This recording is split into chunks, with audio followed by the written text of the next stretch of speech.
అధ్యక్ష. అధ్యక్ష, ప్రభుత్వం సెనియర్ తుఫాన్ అంటూ హడావిడి చేస్తుంది. మంచిదే అధ్యక్ష. కానీ నిన్న గౌరవ ముఖ్యమంత్రి గారు ఒక ఆజ్ఞ జారీ చేశారు. 7 రోజులు ఎవరు సముద్రంలోకి వెళ్ళకూడదని. అధ్యక్ష, నేను ఈ ప్రభుత్వాన్ని ఒక్కటే అడుగుతున్నాను. మీరు వేటను నిషేధించారు, బాగానే ఉంది. మరి ఆ మత్స్యకారుడి ఇంట్లో ఆకలిని కూడా నిషేధించారా?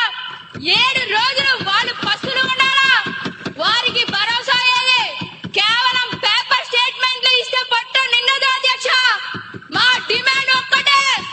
ఈ రోజు సాయంత్రం లోపు ప్రతి మత్స్యకారుని ఖాతాల్లో సరే మీ సమయం అయిపోయింది. మంత్రి గారు సమాధానం చెబుతారు.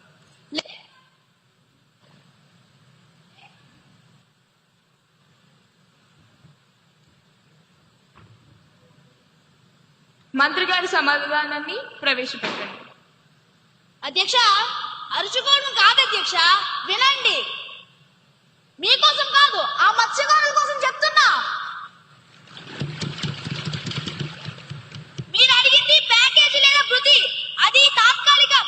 నేను ఇవ్వబోయేది శాశ్వత పరిష్కారం. రాసుకోండి రికార్డుల్లోనే. ఇది నా స్టేట్మెంట్. ఇకపై తుఫాను హెచ్చరికల వల్ల ప్రభుత్వం ఎప్పుడైతే వేటను నిషేధిస్తుందో ఆ నిషేధిత రోజుల్లో ఉపాధి హామీ పథకం పని దినాలుగా పరిగణిస్తాం.